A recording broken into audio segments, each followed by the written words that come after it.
Magandang araw mga kagabay. Ngayon po September 1, 2023, araw po ng Biyernes, first Friday of the month. Devotion natin sa Sacred Heart. At sa gospel po natin ngayon, again, pinapaalala po ni Jesus na tayo'y palaging maging handa sa ating buhay. Ano ba yung dapat nating gawing paghahanda? Very simple lamang po.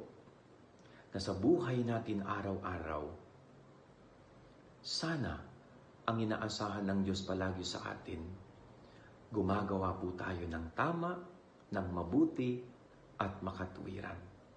Ang tanging paghahanda na pwede nating gawin sa ating sarili para pagdating ng panahon ay maging karapat-dapat tayo makapasok sa pintuan ng langit ay yung palaging paggawa ng mabuti, palaging paggawa ng naaayon sa kalooban ng Diyos.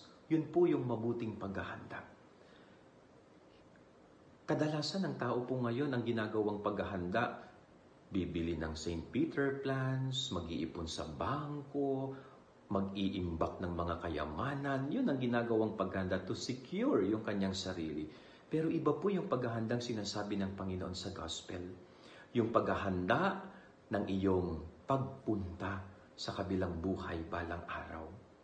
Napakahirap po yung mamamatay ka na, nagsisisi ka pa lang sa mga kasalanang nagawa mo. Yung mamamatay ka na, nagsisisi ka pa lang bakit hindi mo ginawa nung malakas ka pa. Hindi po. Bawat segundo, minuto, oras, araw, buwan, yan po yung mga chances na binibigay ng Diyos sa atin para ihanda ang ating sarili. Kaya masyadong maikli ang buhay para aksayahin sa mga hindi magagandang bagay. Yan ang ating gabay-aral ngayong maghapon. God bless po sa inyo lahat. Pagpalain kayo ng Panginoon.